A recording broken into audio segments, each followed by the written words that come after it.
हाँ दोस्तों, आज मैं आपको सो कथा सुनाने वाली हूँ। उसका नाम है सिकता सेतु। सिकता मतलब रेत और सेतु मतलब पुल, अर्थात रेत का पुल। ये कथा सरित साकर इस ग्रंथ शैली है। 22 अशा श्लोकों का ये ग्रंथ संस्कृत कथा साहित्य का शिरोमणि है। काश्मीर के शैव पंडित सोमदेव भट्ट ने रानी सूर्यमती के मनोरंजन के लिए इस ग्रंथ की रचना की है।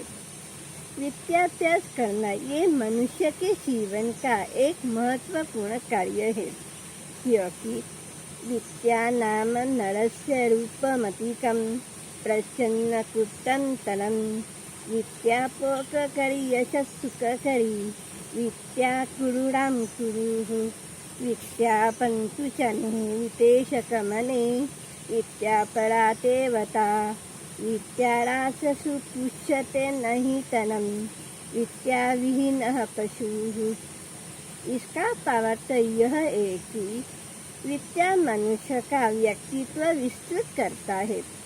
विद्या छुपाया हुआ गुप्त धन है। विद्या उपभोग, यश और सुख देने वाली है।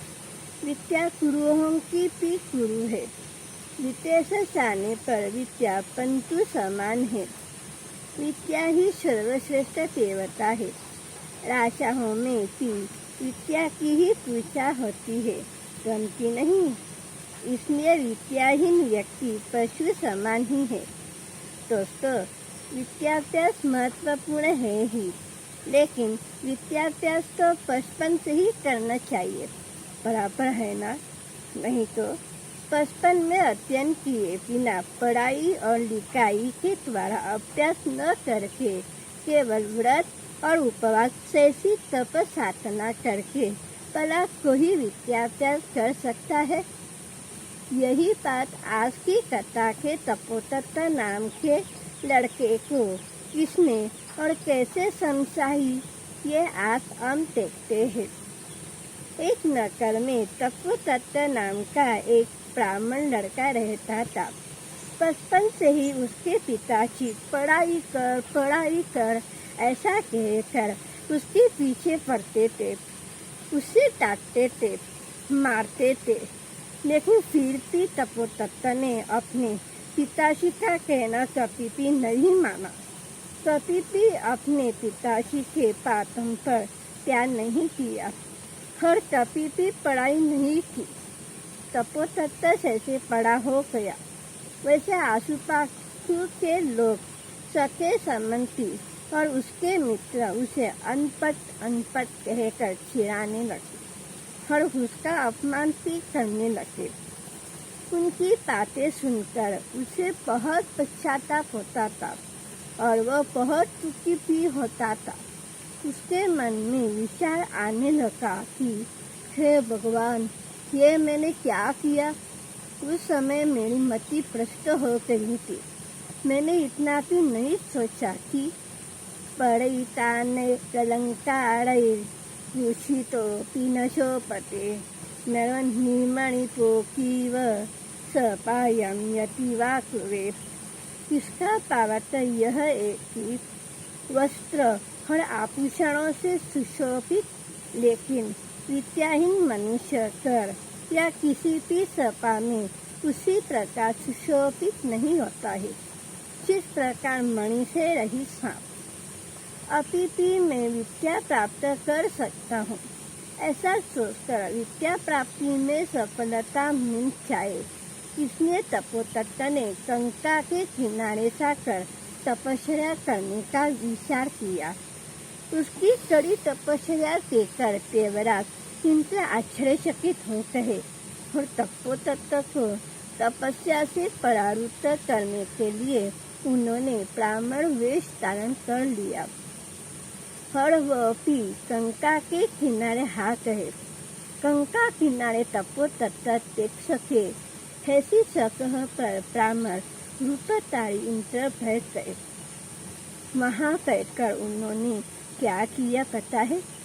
उन्होंने किनारे से रेत उठाकर गंगा की लहरों में फेंकने का काम शुरू किया। लहरों में गिरने वाली रेत का आवाज सुनकर तपोतत्त की समाधि भंग हो गई और अपना मौन छोड़कर उसने ब्राह्मण से पूछा, हे महाशय, ये क्या कर रहे हो आप बिना थके निरंतर गंगा की लहरों में रेत क्यों फेंक रहे हो? बार बार आग्रहपूर्वक उसने से ब्राह्मण रूपधारी इंद्र ने कहा, मैं तो प्राणियों को गंगा पर करने के लिए गंगा पर पुल बना रहा हूँ। मैंने रेत से गंगा पर पुल बनाने का संकल्प किया है। ये सुनकर तपोतत्त बोला, खड़े मूर्ख, क्या तुमने यह सोचा है कि रेत से गंगा पर कैसे पुल बन जाएगा? रेत पानी के बहाव पर कैसे तैर पाएगी? तच्छ्रुत्वा तमुवाचैवं चक्रोततिशरूपतु यतेवं वेत्सि तत्विद्यां वीणापातं विनाशुतं कस्मात् व्रतोपवासापि भीस्त्वं सातहितुमुच्यतः इयं शस्यविषाणेच्छा व्योमेवा चित्रकल्पना अनक्षरो लिपिन्यासो यत्विद्याध्ययनं विना एवं यति पवेते तन् नैयतिहितकच्छन। इसका तात्पर्य यह है कि यह सुनकर ब्राह्मण रूपधारी इंद्र ने कहा, यदि ये तुम्हें समझ आ रहा है तो पठन मनन के बिना, गुरु से लिखे बिना, सिर्फ व्रत और उपवास करके विद्या प्राप्त करने के लिए तुम कैसे तैयार हो कहे? अभ्यास किए बिना विद्या प्राप्ति की आशा रखना मतलब अक्षर रहित लिपि लिखना या कर्कोस के सिंह की इच्छा रखना या फिर आकाश में चित्र बनाने की कल्पना करने जैसा है। यदि ऐसे बिना अभ्यास के विद्या प्राप्त करना संभव है तो कोई भी कभी भी पढ़ाई नहीं करेगा।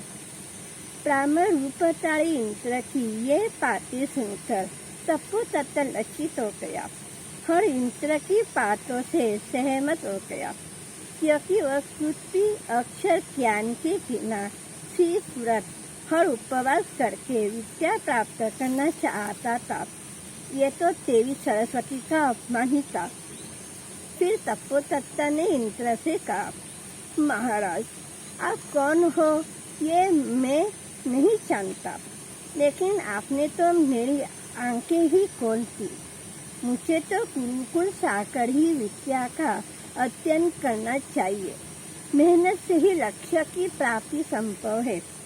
केवल तपस्या मात्र से विद्या को प्राप्त करने का प्रयत्न करता हुआ मैं भी रेत से ही पुल बनाने का प्रयास कर रहा था, तो अब मैं भी विद्या प्राप्त करने के लिए गुरुकुल जाऊंगा और ज्ञानार्जन करके ही मेरे सभी लक्ष्यों की पूर्ति करूंगा, क्योंकि ज्ञानेन पुंसां सकलार्थ सिद्धिर् ज्ञानात् रुते काचन नार्थ सिद्धिः ज्ञानस्य मत् वेत्ति गुणान् कदाचिन् ज्ञानं गुणमुच्यन्ति महानुभावाः।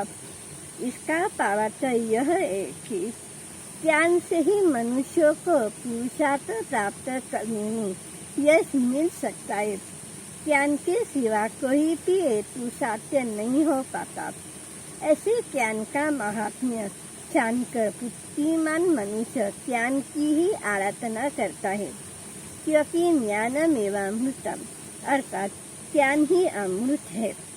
नहीं ज्ञानेन सदृशं पवित्रमिह विद्यते, मतलब इस मनुष्य लोक में ज्ञान के समान पवित्र करने वाला निस्संदेह दूसरा कोई भी साधन नहीं है।